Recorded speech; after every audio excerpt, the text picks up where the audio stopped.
Welcome to OAA Now, your home for Oakland Activities Association news and information. Here's your host, Sammy Taramina. Welcome to OAA Now, team community blog of the Dragon's Den, blog of Inside the OAA, and one of the hosts between Terminus and News and Television. I'd like to welcome our friends watching Oxford Community Television and also those watching on YouTube. Got a lot to cover this week, of course. We have the state football playoffs. We'll preview the teams that are still in the playoffs and also recap the games from last week, and also girls volleyball. They started up, of course. We know some of the matchups. It's going to be very, very interesting. We'll preview those, and also soccer, of course, the controversial games surrounding Troy Athens, and their and why that the redo is occurring on Tuesday at Troy Athens. So here are some of the things that we mentioned. Let's go with football first. Of course, it was a rough. I mean, there were some teams that moved on, some of the teams that went home. Of course, when you look at teams that went home this weekend, of course, there were some that I didn't expect to go home this weekend, but there were some that I kind of expect to go home. Of course, Ferndale was one of those games when they took on Detroit Martin Luther King, and you just knew it was going to be a very tough matchup going on there in that one. So, I mean, you know, Ferndale had a strong season. They finished 7-2, but at the end of the day, Detroit Martin Luther King was just too much for Ferndale in that matchup there. Romeo 14, Orion 3. This was a very similar. Romeo played a very similar game plan to what Chippewa Valley did against Orion. Of course, Orion had its red zone issues, couldn't convert on 3 4th down occasions. Of course, one of them ended up being a pick in the second quarter. I thought the officiating was questionable in that game. But, you know, when you look at it, if you can't finish drives, you're not going to win. And that's what happened here to Orion in that game at Romeo. I mean, they were right in it with the Bulldogs, I thought, until the very end.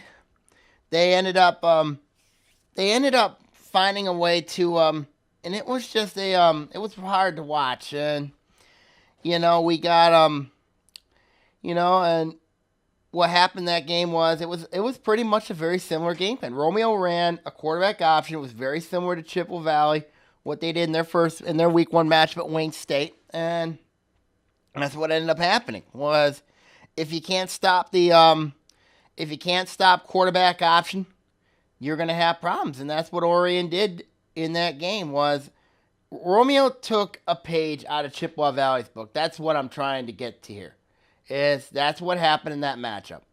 You got to give Romeo, you got to give their staff a lot of credit, you know, for learning that week 1 game at Wayne State. From that, they kept the film, I remember, from that game, and they used it against Orion, and that's what happened, and that's what happened in the game, you know. So, you know, and that's why Romeo moved on. Waterford Vermont beat Adams 28-21. Adams had a lot of trouble stopping Keith Fields. Of course, Keith Fields, we know, is the Orion transfer that came to Mott. And he, along his brother Kimani, went over to Waterford Mott. But when you look at what happened in that game, you gotta figure out, you know, Adams was down 28-0 in the third quarter. Battled back, got it within 28-21, and they ran out of time. You know, where was the effort like this in the first 3 quarters? You know, now they let Keith Fields go nuts on him, and you cannot do that in this perspective. If you do, you're asking for trouble, and you know, and that's what happened here. I mean, you cannot if you want to beat Waterford Mott, you got to shut down their athletes, and one of those athletes includes Keith Fields. You know, so. It was Waterford Mott's first ever playoff victory in school history.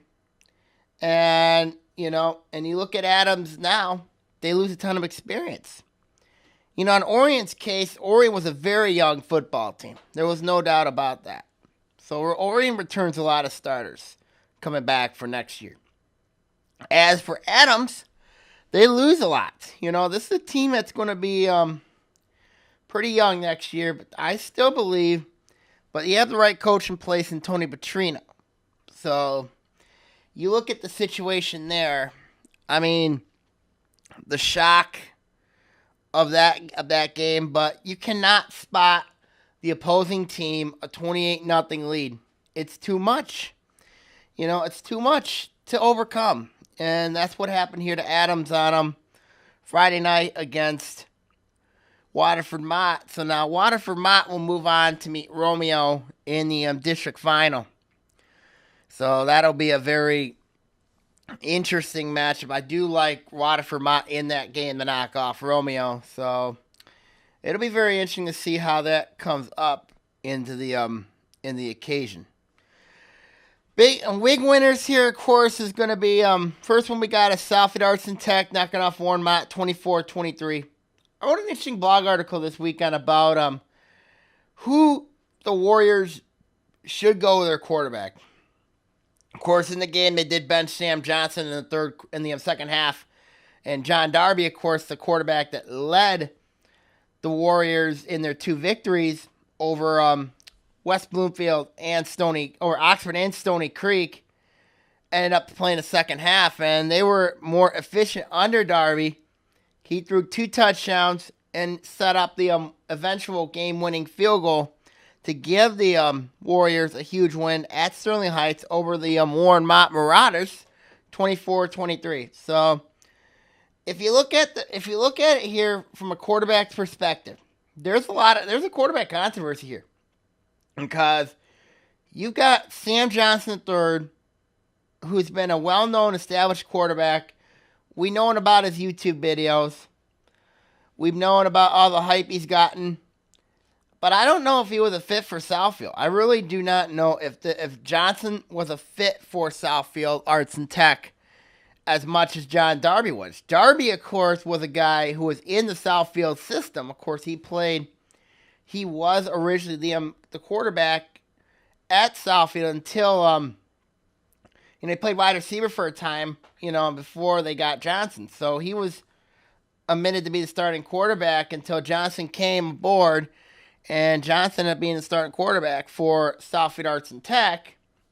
So when you look at this situation here, considering that when you look at this game, I thought Darby was in more control of the game. He brings a different type of style of play to Southfield Arts and Tech, and he brings another weapon that Johnson, I don't think, cannot. Darby, of course, brings that running threat because he played wide receiver. And then you bring that and then, of course, Johnson, of course, well known for his passing attack.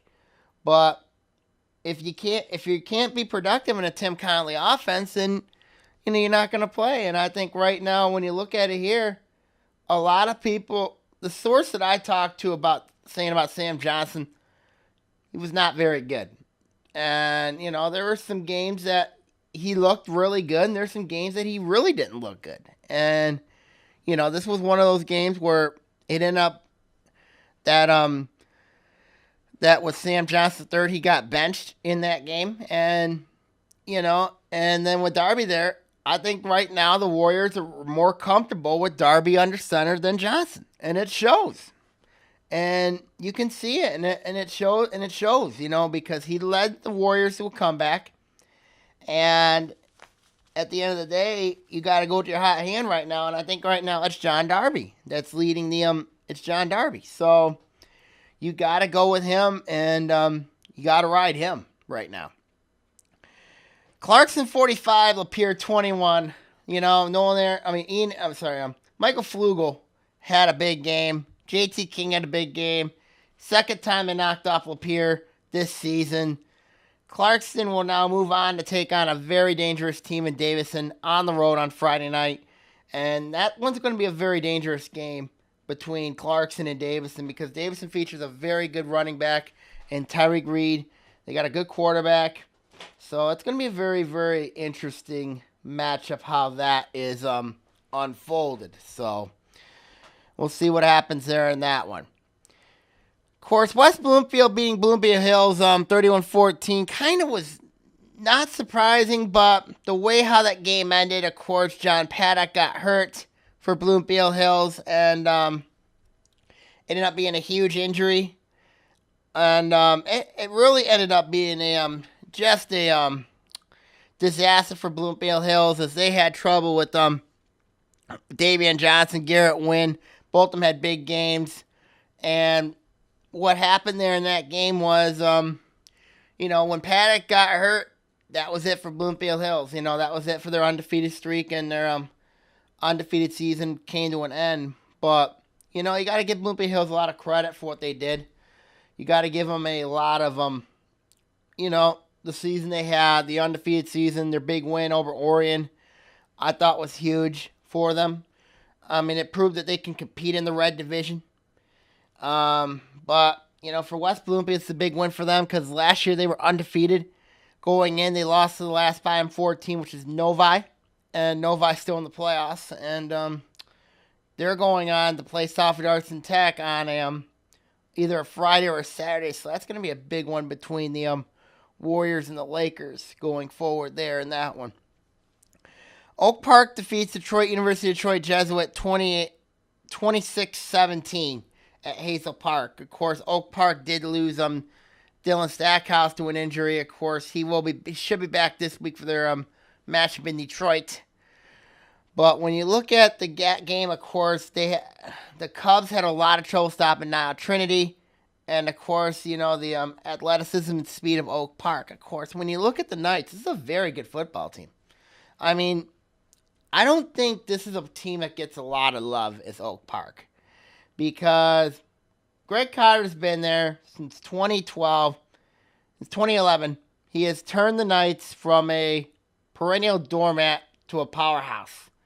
And, he's done a magnificent job not only getting the players, but building them up, coaching them up, and also keeping their grades up, So that's always a good thing. When your kids are playing well, your academics is going well. I think Oak Park's right now with bigger and brighter things right now when you look at the situation, how that has unfolded there for Oak Park. So they're going to have a very interesting matchup coming up with Detroit Martin Luther King, and that's going to be a very, very tough matchup in that perspective. So we'll see what happens there in that matchup there going forward. So, we'll preview that one coming up in a couple minutes here. And last but not least, recapping is Groves 56, Berkeley 15. As I mentioned, not much of a chance for Berkeley in this one. I thought Groves proved to be the more superior team. They played very well. They did very well. They just went on a mission and just tore Berkeley to shreds, and they just beat them up, literally. Just beat them up. When he put up 56 points, nothing more he can say about it, Nothing more he can say. Okay, now let's preview the upcoming this weekend's matchups here for the teams. Of course, we have as mentioned, we have our first match is going to be Oak Park taking on University of Detroit Jesuit. Oak Park going to be taking on Detroit Martin Luther King. That's going to likely be either a Friday night matchup or a Saturday afternoon affair in Detroit. So when I look at this matchup, of course, we all know Detroit Martin Luther King has Avery Thomas, of course, a very good wide receiver. That he's very talented, very, very good player. They got a good quarterback. They got a good, they're very athletic. But when you look at Oak Park, they had injuries, but they're expected to get some of those big-time players back this week. So, and Lorenzo Mazzucchelli, of course, and they're big up front. So I think Oak Park's offensive line, their lines up front, I think is going to cause problems for Detroit Martin Luther King in this matchup. And also, let's not forget, Oak Park's played a very difficult schedule. They played Detroit Cass Tech Week 1, who oddly enough beat Detroit Martin Luther King twice. They played Adams, Harrison, Southfield Arts and Tech, and very similar, and Groves. So all those teams are all in the playoffs. When you look at it, most of those teams are still in the playoffs right now or made the playoffs. And, when you play that type of schedule, it's going to get you tougher. It's going to get you stronger, ready for the season. And I think right now, the way the schedule is, it's, for Oak Park, I think they got a great shot of going into Detroit and pulling off people were calling an upset. I wouldn't call it an upset if Oak Park were to go into Detroit Martin Luther King and beat the Crusaders. It would not be an upset. But I think at the end of the day, I like Oak Park in this one over Detroit Martin Luther King because of the toughest schedule they played. And, of course, it's going to be a test. It'll be a very interesting test between Oak Park and Detroit Martin Luther King coming up this weekend. Let's go to Groves taking on Birmingham Brother Rice. This is going to be a very interesting game. I think this is going to be a low-scoring affair.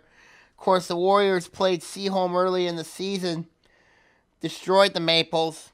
But now it's going to be Groves' turn to get their chance at the Warriors. Of course, is Birmingham Brother Rice back? I mean, we know that Birmingham Brother Rice is a good quarterback, and Mario Valente, very good quarterback. But Groves, let's not forget, played a very difficult schedule. So, as well. So, when I look at this game, this is going to be a defensive, low-scoring. I think both defenses are going to come to play in Beverly Hills. But when you look at this one here, it's going to be a key. The key is going to be can Groves contain the Warriors' defense and expose Birmingham Brother Rice's defense, and I think they very well could because of the way how they play. And at the end of the day, when I look at this one, I just think that Groves is a much different animal for Birmingham Brother Rice to play than Seaholm. Now, Birmingham Brother Rice did not look good early against Warren Cousino. Of course, they ended up, they were trailing at halftime, but then they ended up taking over in that second half. So when you look at that matchup, and then Groves looking down after that heartbreaking loss to close out the regular season at Saline. So, I mean, I think when I look at this matchup, it's going to be a defensive slugfest. But I like in this one, I like Groves to move on to this one because I think when you look at it now, a lot of people are saying about Walled Lake Western, are they invincible? And right now, it's looking like they are not because they did not look good against South Lyon. They only won by 1 point and, had not been for a 2-point conversion failed attempt by South Lyon. South Lyon, we'd be talking, that would be the biggest upset in sports right now, be South Lyon taking down Walled Lake Western, but it's not to be, and Walled Lake Western ended up moving on. So, this will be an interesting one between Groves and Birmingham Brother Rice. Of course, Scott Bernstein really hyped up Birmingham Brother Rice, whereas I am high on the Groves train going forward. Clarkson taking on Davison. It's going to be an interesting game because when you look at this one here, can Clarkson go on grass and stop David Tyree, of course, Drake Reed, Tyree Reed. Of course, it's going to be a very, very difficult matchup for Clarkson's defense, but Davison has not seen a team like Clarkson. They really have not, and I think Clarkson up front is going to, and especially their linebacker, Nick Stallworth, I think he's going to create some problems for Davison in this game, but, Davison's toughest challenger right now, I'll be honest with you, I think it was Lapeer because, when you look at the Saginaw Valley, of course, they got some good teams, but but I think Clarkson's going to present a more different task for Davison. Of course, a lot of people are high on Davison. I'm not one of those guys because I think Clarkson's going to shut down Tyreek Reed and also their quarterback. I think they will shut him down in this game. If there's a weak spot on Clarkson, it's their secondary. But Clarkson has a very good run defense. They did against Orion, which is insane, of course. But they also know how to run time possession football. I don't think Davison's defense will have an answer for Michael Flugel in this game because I think Flugel's going to have a big game in this one as well. So, but the key I think is going to be is which wide receiver shows up in this game. Can Clarkson's receivers show up? If they do, Clarkson moves on. I still think Clarkson will move on past Davison and get to the regional final against either Waterford Mott or Romeo, then they will have home field against both those teams. So that's an interesting matchup there for Clarkston. And last but not least, we got is West Bloomfield taking on Southfield Arts and Tech. This is a big one. When you look at it here, of course, this is a rematch. West Bloomfield lost to Southfield Arts and Tech 33-14. We don't know the quarterback situation at Southfield Arts and Tech. I still believe it's going to be John Darby that starts for the Warriors, and I think it's over Sam Johnson III. But you never know if they go like a quarterback rotation and all that fun stuff. So that'll be a good game to know right there. Of course, it'll be a good game between West Bloomfield and Southfield Arts and Tech. The question's going to be is it's going to be a heck of a game there. I think it'll be a much better game. I think Bryce Beasley will bounce back in this game, along with Taj Mustafa. I just think that this was a game where I just didn't think West Bloomfield did very well. Of course, Southfield Arts and Tech. Remember that last game had a lot of emotion. For the what happened, what the tragedy that occurred over there a couple weeks ago. Of course, that was still fresh in the minds of the Warriors players and coaches and the school community over there. So it'll be a good matchup, I think, between Southfield Arts and Tech and West Bloomfield. So we'll see what happens during the week. So wish everybody the best of luck in this weekend's upcoming matchups. So we'll see what happens there. Okay, now when we come back, we're gonna talk some soccer here. Why the controversy at Troy Athens unfolded here on OAA Now.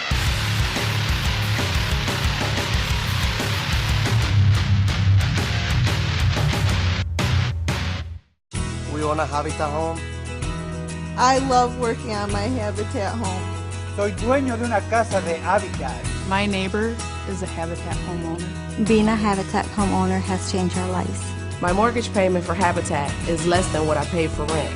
Habitat for Humanity of Oakland County currently has homes available with mortgage payments lower than most rent payments. If you or someone you know needs decent and affordable housing, call 248-338-1843 or visit our website at habitatoakland.org.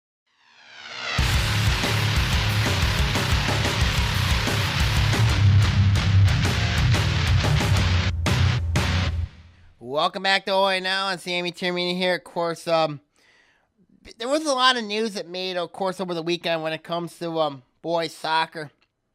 Of course, MHA made a decision, to replay the shootout between Macomb, Dakota, and Troy Athens that would be played on Tuesday at 4 o'clock. So when you look at this matchup here, when you look at the shootout here, I think the winner of this shootout is going to have a very interesting day because they're going to have to play the game at Troy Athens High School, but they're going to have to go to Troy High School to play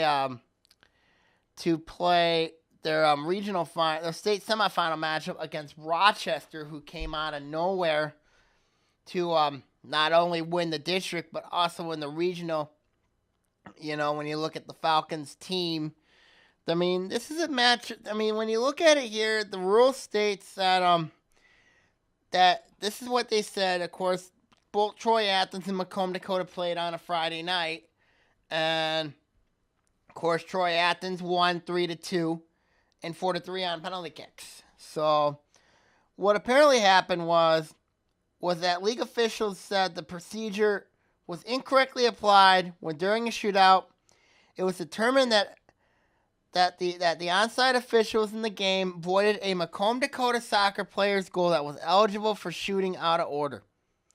Now, when you look at this rule, it's very interesting because the rule states and the MHA and soccer policies say it doesn't require the players to shoot in any particular order.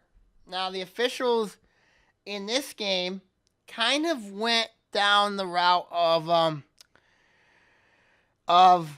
okay, you got to have an order how these players are going to shoot, and the fact that the rule states that you don't have to shoot in any particular order, the officials kind of messed up on this, And Macomb, Dakota, they ended up sending an appeal to the MHSAA, and of course they got that appeal granted to them. So I asked myself this: was this, I can understand fairness here, but there's times I just don't understand, if they wanted to play the game fair. Now, if it was done with the NFSHA rules, which is the National Federation of State High Associations rule, that was violated, then the ruling could not be changed. But since this was an MHSAA rule that was violated, that means that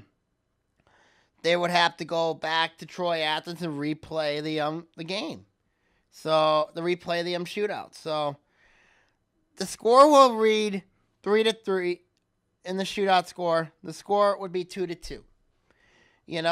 So when you look at it here, if I look at it from a personal perspective here, if Troy Athens loses the shootout, they would have to blame the MHSAA because they were the ones that did this ruling. Then they would feel they've gotten robbed by the MHSAA if Troy Athens loses this shootout. If they win this shootout, then it doesn't matter, Then it doesn't matter. Then they go on. They have the All-OAA MHSAA semifinal. So, when you look at this situation, this is an unfortunate thing that occurred, and it was messed up because of an official error. And Macomb, Dakota, they rightfully appealed this. They felt they got ripped off, and they were heartbroken, but they ended up sending an appeal to the MHSAA and got it granted. So now this sets up to be a very interesting game, interesting shootout back at Troy Athens. Of course, the winner will have to make the short trip over to Troy to take on Rochester. Rochester's a team this year that had a lot of they came out of nowhere because this was a team that finished in the middle of the pack in the red division, but they ended up winning their district, beating Stony Creek, beating Orion, and to get to the district championship game. And of course it showed, the way that Rochester, and of course when they got the regional, they knocked off Heartland, and then they beat Grand Blanc. So when you look at Rochester's road, it kind of was, it's been a difficult road, but they really haven't had to leave Rochester to do it because they had their 2 games played at Adams and also at Stony Creek. Those were the 2 games that places that they played most of their games this season.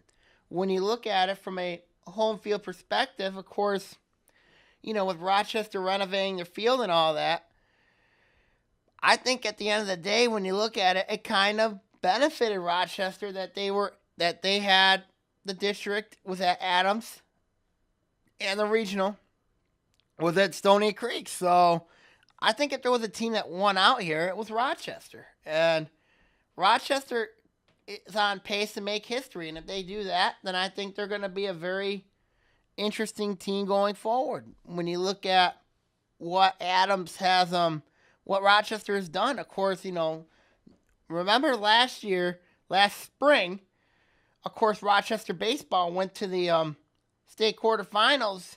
They came out of nowhere and shocked a lot of people. They won that regional, and then they end up winning their district. So when you look at Rochester right now, this could be an interesting class when you look at Rochester athletics going forward. So when you look at it here from this perspective on the Troy Athens issue, if I'm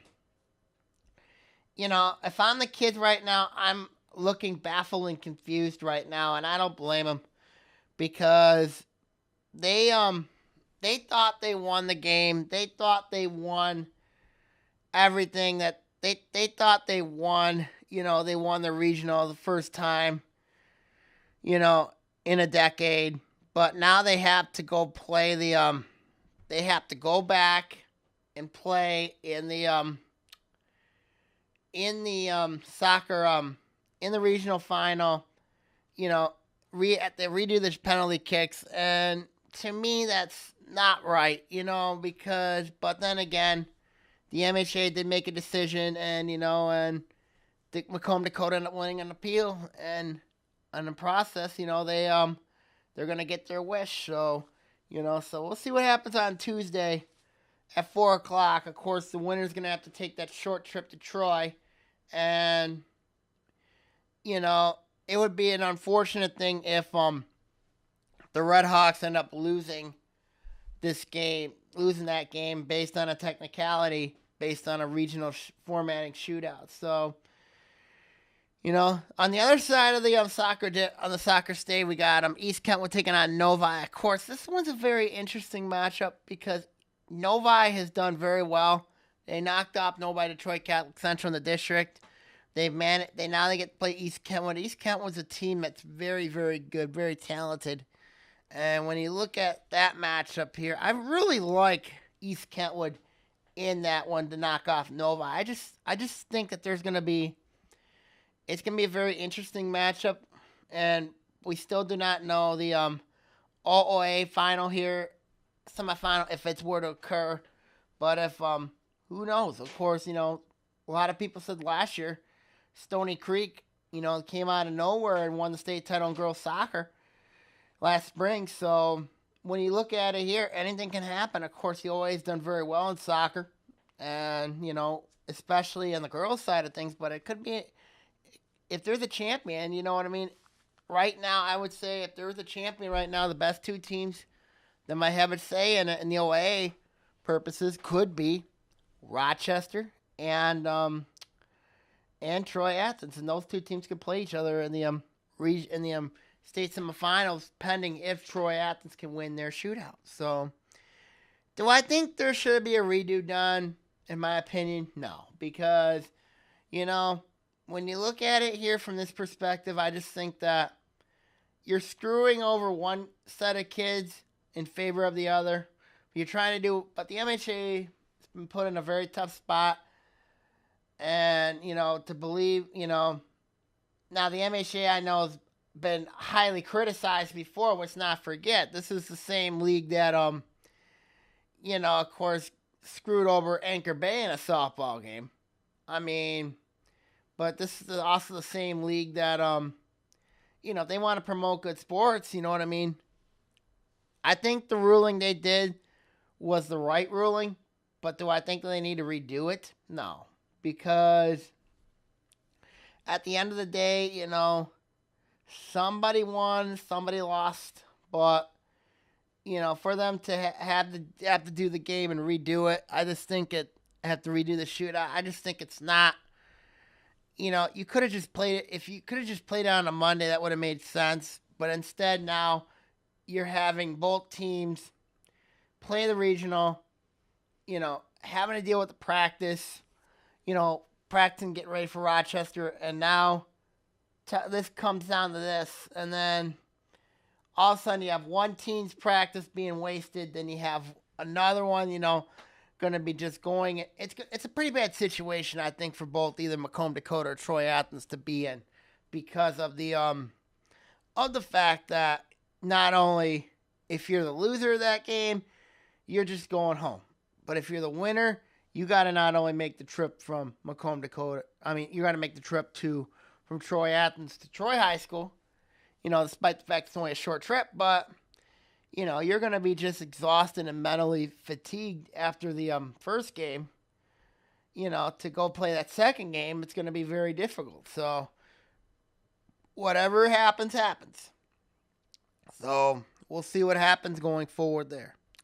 Okay, now when we come back, we're going to talk about girls volleyball. Of course, we have districts that are well underway here on OAA Now.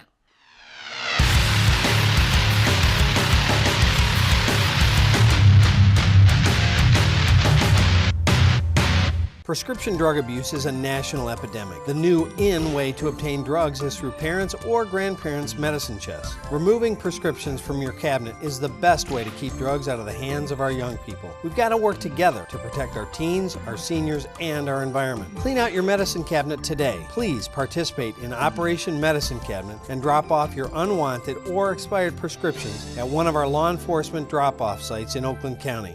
We can't ignore this situation anymore.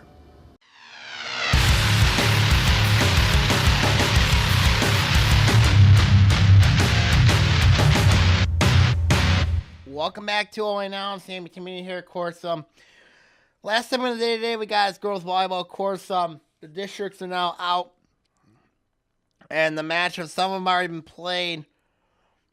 So we've got the current semifinal matchup, district semifinal matchup set for Wednesday. Of course, Tuesday, some of the first round matchups play. But let's go over each district and what I think is going to happen in this one. Of course, the first game we got is North Farmington takes on West Bloomfield. That's going to be a Tuesday matchup.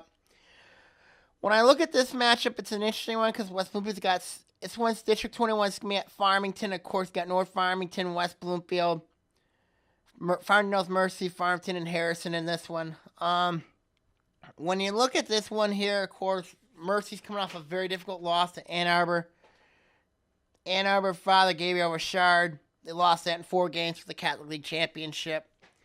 But when you look at Farmington Mercy, they played a tougher schedule. They're more healthier now than people think. I just think at the end of the day, I like North Farm. I think the two best teams that might give Farmington Mercy a challenge, and you got to look at it from two different perspectives. I would say Harrison might has a chance to give them their best shot because of Stephanie Jankovic. And also Farmington Mercy transfer. Janet Corley, who came over from Mercy to Harrison. I mean, it's a very interesting program how Coach Michael Love has done with his team there. But the other team I think can give him challenge, could give Mercy a challenge is North Farmington. And you look at why. Cat Hill's team's a very good team. There's no doubt about that. And you look at what Farmington's Mercy, you look at what North Farm, of course, Cat Hill, of course, remember, was an assistant under Loretta Vogel at Mercy. So this one here is going to be a very unique challenge. And I think that, end of the day, I just think that when you look at this one, I really don't think anybody's touching Farmington's Mercy. Now, Farmington will be okay, but I just don't think they match up very well. And also, the fact they got to play Harrison in the semifinals, so that's going to be a very dangerous matchup. I just don't think North Farmington's going to have any problem with West Bloomfield, but when they got to play Mercy, I think it's going to be a very tough challenge going forward there. So I like in this one, I've got to go with Farmington's Mercy to win. Of course, that winner will move on to Region 5, which will be at Howell. So we'll see what happens there in that matchup there. Let's go to the Class B district. Of course, the only Class B district here in the evolving OAA teams is at Detroit Mumford. Of course, when you look at this one, this is a very interesting district because, when you look at favorites, I looked at the latest MICA volleyball poll. I just think that when I look at the early favorites, they said that Detroit Henry Ford Creative of Academic Studies have a chance here to win this one. But when I look at the district here, you still got three solid teams that are still in this district. Of course, you have Hazel Park, a team that's really been in an up and down team this year. Of course, Detroit Mumford's the host team, and also Ferndale. Of course, when you look at Ferndale, I think that this team going forward is a very dangerous and interesting team. Ferndale has a new coach in Rachel Berman. Of course, she's had an up and down season as well. Detroit Henry Ford Creative Academic Studies, they're a good team themselves, but when I look at it here, I just do not think they match up well with the Ferndale Detroit Mumford winner. I just do not think that they match up very well.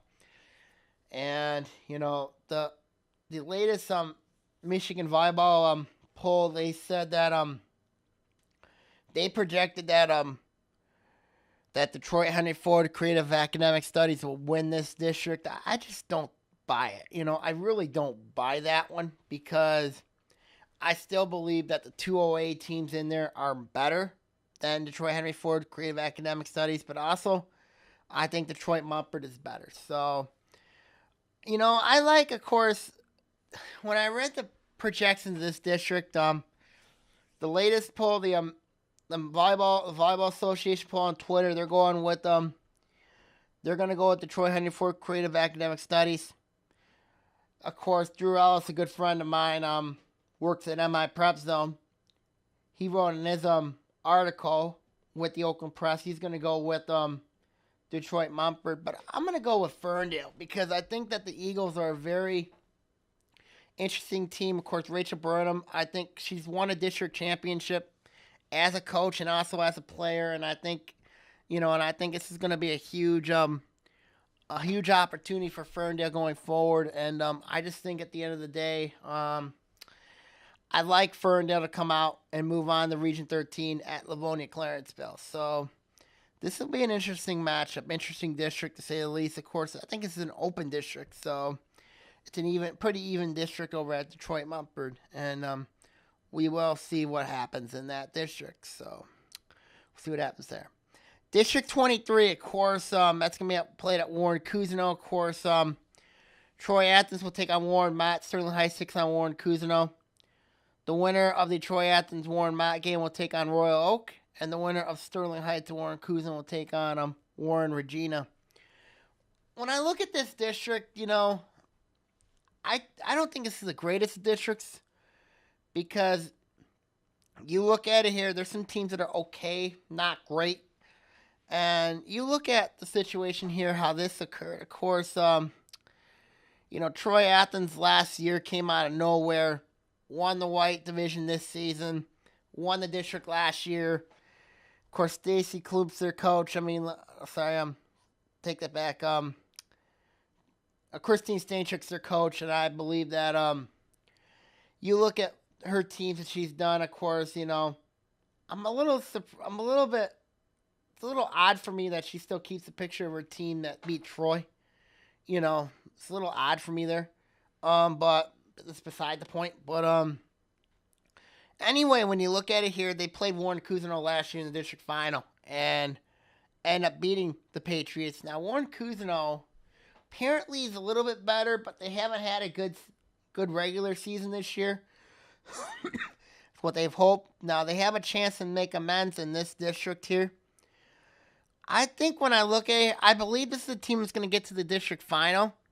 But I just don't think they match up well with Troy Athens. And Warren Mott could spoil things, but it could be I just don't think they're going to get by Troy Athens. And at the end of the day, I just think that this is going to be Troy Athens district this is going to be Troy Athens district. Now, besides the fact that the district's at Warren Cousino, I just think at the end of the day, this is going to be a pretty tall task for Warren Cousino to win at home against the Troy Athens team that's played by far a more tougher schedule, a lot more tougher tournaments than the Patriots. I just think at the end of the day, it's going to be Troy Athens that moves on to go to Troy for their region. So I like Troy Athens to come out of Region 6, to come out of District 23. So we'll see what happens in that one. District 24 is at Detroit Renaissance. Of course, I don't understand why people are high at about Southfield Arts and Tech this year. I understand they played a good schedule. They played Berkeley tough, but I'm not sold on I'm not sold on Southfield Arts and Tech and that's pretty simple for me because, I haven't seen a lot of how they play. I haven't seen how they operate, how much talent that they have. Of course, now, yeah, they did merge with one school. They ended up becoming Southfield Arts and Tech, but at the end of the day, here, when I look at it here, of course, you still can't count out Detroit Renaissance. You still cannot count out Warren Fitzgerald. And you still cannot count out Berkeley. Of course, I think Oak Park's overmatched in this district, but you can't count out Berkeley. Can't count out Warren Fitzgerald. Can't count out Detroit Renaissance. I mean, I cannot trust Southfield Arts and Tech in this district. I really can't. I don't think they're going to get by Berkeley. Berkeley's got a ton of experience back. And they battled Southfield Arts and Tech tough. But I just think Berkeley's a much better team than people think. So, heading into this one, I think, I think it's going to be a very competitive district. Warren Fitzgerald, Detroit Renaissance. I'm looking at a potential Berkeley versus Detroit Renaissance final. And then this one here, I like Berkeley coming out of this district. I thought personally Warren Fitzgerald would come out.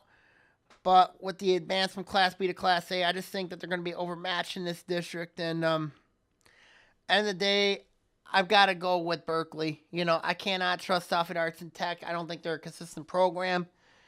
Berkeley, I think most experience, I think would be out of this district probably the most complete team. Detroit Renaissance, they got some good players. Warren Fitzgerald, same thing. I just don't know about Warren Fitzgerald's ability to play up from Class B to Class A. So in this district here, I like Berkeley coming out to move on to Region 4 at Garden City. So interesting dynamic there at that one. District 25 at Birmingham Marion. Of course, Troy's taking on Birmingham Marion, and Seaholm is taking on Bloomfield Hills. And when you look at this matchup in this district here, of course, Troy taking on Birmingham Marion. This could be an interesting game because Troy's got Jessica Robinson, and they have another emerging freshman as well. Whereas Seaholm and Bloomfield Hills, that would not surprise me. That goes 5. But I heard that Alexa Roussel, Bloomfield Hills, is 6'4" freshman, did not play in that game because she was I believe sick in that day. So that'll be very interesting because Seaholm has not seen Roussel play this year. Now with Roussel, she's a very good player. She's a very good volleyball player. She knows how to play. I mean, I saw her a couple of weeks ago at Lake Orion. I mean, she's the real deal. She's a heck of a talent. I mean, very good talent that she is. And at the end of the day, I just think that I think at the end of the day, when I look at it here, I mean, this is gonna be an interesting district. I don't think Troy will beat Birmingham Marion. I really don't. But because of home court, and also I don't know if their service receipt can match up with them. But I think if they do, I think they're gonna hang in there with them. I really do.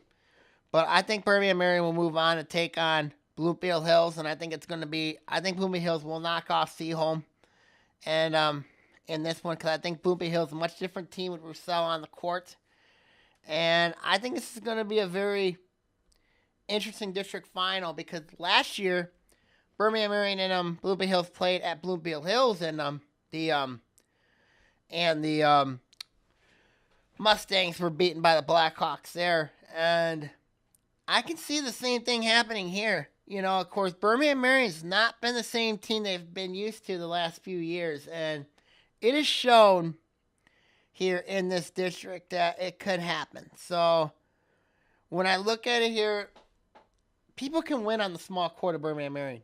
They can. And here I see Bloomfield Hills possibly winning on the small court here. Because, yeah, Birmingham Marion is very good. There's no doubt about that. But I think Seaholm or Bloomfield Hills can play with them. And I think they can give them problems. Especially if it's Bloomfield Hills. Because I don't think Birmingham Marion matches up well with Roussel, especially in the front row.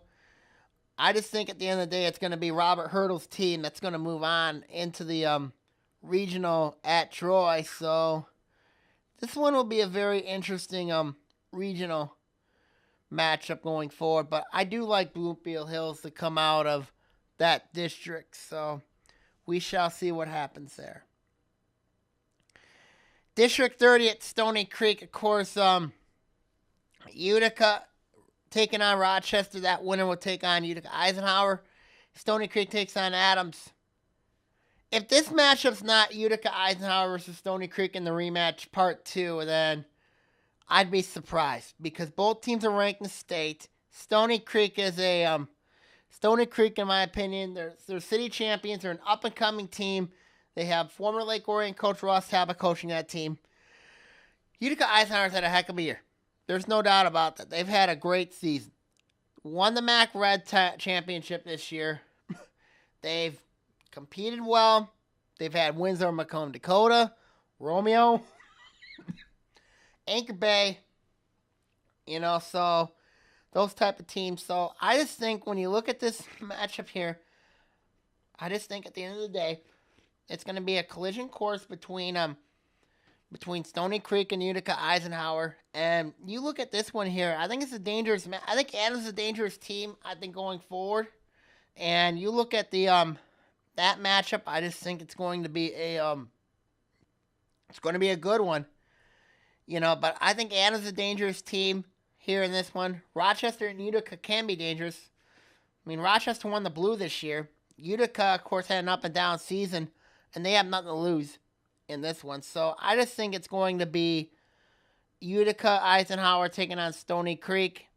And, and a lot of people are on board with this matchup here. I just think it's going to be Stony Creek that's going to take home this championship this time around. Last year was Manny Moran's last game, and as a coach, and Stony Creek ended up losing in 4 to him, Utica Eisenhower, at Utica Eisenhower, and they ended up winning that district. So when you look at it here going forward, I just think it's going to be a possible. I think it's going to be that Stony Creek moves on. Excuse me, I had to blow my nose there for a minute there.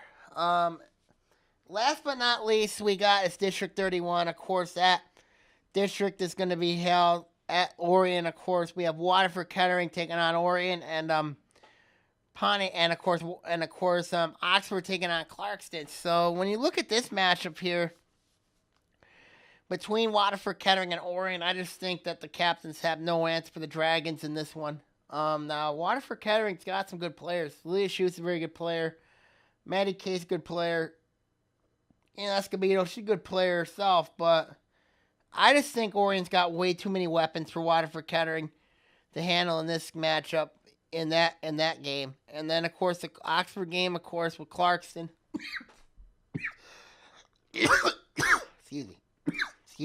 I just think in the Orion versus, I think in the Oxford-Clarkson game, it's going to be an interesting game. I mean, Oxford just does not look like the same team that they were earlier in the season. But, I think the key is going to be Paige Briggs and Nicole Alsman. If those two girls play very well, I think it's going to be an interesting matchup, and I think it's going to be a good, it will be interesting for Clarkston because, Clarkston, they've done very well the last 3 weeks. There's no doubt about that. They have a right to be cocky with the way they're playing. I mean, but and they've had Orion's number in the past, but until that game where they ended up losing that game in 5. I mean, so when you look at the matchup, I just think it's an interesting situation here, for Clarkson, because Clarkson, they're playing well right now. They are playing well right now. Orion has not played a lot, but they've been in the finals and tournaments a lot. So when you look at this matchup on paper, but Clarkson's done very well at Lake Orion in the past, and and they've had a lot of success against the Dragons at Orion in the past. So what makes some people think that if Orion can come down, if Orion were to play Clarkson district final, that you would get to give an edge to Clarkson. Drew Ells is giving them an edge. Michigan, the volleyball site on Twitter's giving them an edge. So you think, if Orion somehow falters, you know what I mean, be at the hands of Clarkson. but we don't know if Clarkson's going to get past Oxford. I mean, Oxford's not bad. You know what I mean? They're not bad, but I still think they're having some chemistry issues a little bit. But if Ellsman and Briggs are on their game, Clarkson's going to be in for a run. I think Clarkson will have some trouble. Now, when I look at in the Kettering-Orion matchup, I just think Orion's going to have no problem. But when you look at an Orion-Clarkson rematch on Friday night, and it could very well happen, it would not surprise me if it goes 5 games with those two teams place. But then again, we know Clarkson winning to Orion shocked him in 3 a couple of years ago. And we know that, and of course, if you think about it, Clarkson's done well at Orion in the past. So, this will be very interesting. It wouldn't surprise me if Oxford takes on, if Oxford beats Clarkson, it wouldn't surprise me. But I still think it's going to be an Orion-Clarkson final regardless. End of the day, though, I think it's going to go 5 games. Is what all the experts are projecting. This is going to go 5 games. I believe it's going to go 5 games. I think it's going to be Orion that wins it, though, because everybody's counting the Dragons out in this one. Everybody is. And, when you look at it here, the Dragons have somehow had Clarkson's number. This is a Lake Orion team that's got a lot of heart, a lot of guts, and if they find a way to come in, be themselves, don't be cocky, don't be arrogant, then this is a matchup I think Lake Orion wins. But, but also the fan base is very critical. Orion's going to have a big, massive crowd base there on Friday night. Whereas Clarkson probably is going to be split because half of them are going to be at the volleyball matchup, whereas the other half is probably going to be up at Davison. So, so this is going to really be a true road test for Clarkson going forward. Now, Clarkson, they have a right to be cocky right now because the way they've been playing the last 3 weeks, they've had Orion's number in tournaments. So when you look at it here in this one, people are going to say Clarkson. I'm saying Orion. So, we'll see what happens going forward with those two in that matchup. So, keep an eye on that district as it goes. Of course, that winner is going to be heading to New Baltimore Anchor Bay. Of course, with Stony Creek, along with District's 32 winner, I think will probably be Fenton.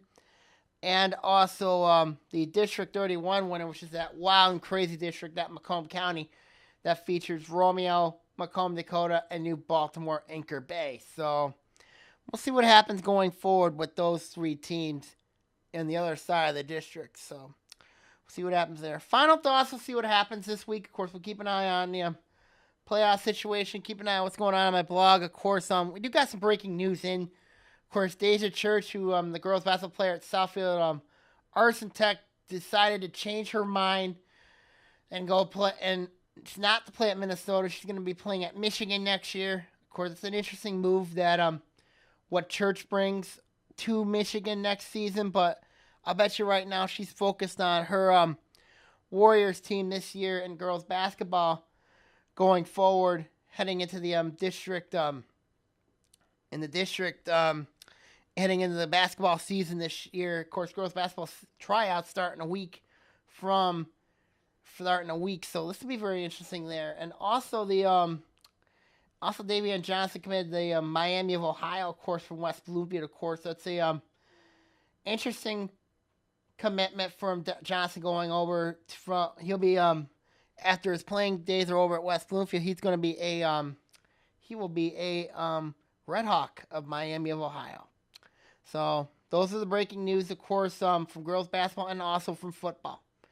Okay, now we're signing off here. Of course, stay tuned to the blog, of course, at sammy-terminablogspot.com. And for latest updates, projections heading into football weekend. So we'll see what happens here going forward. Okay, I'm Sammy Termina here. I'm going to sign off. Good night. God bless all. See y'all soon. OAA Now is produced at Orion Neighborhood Television, Lake Orion's community media outlet. To learn more about ONTV, visit our website at www.orionontv.org or call us at 248-393-1060.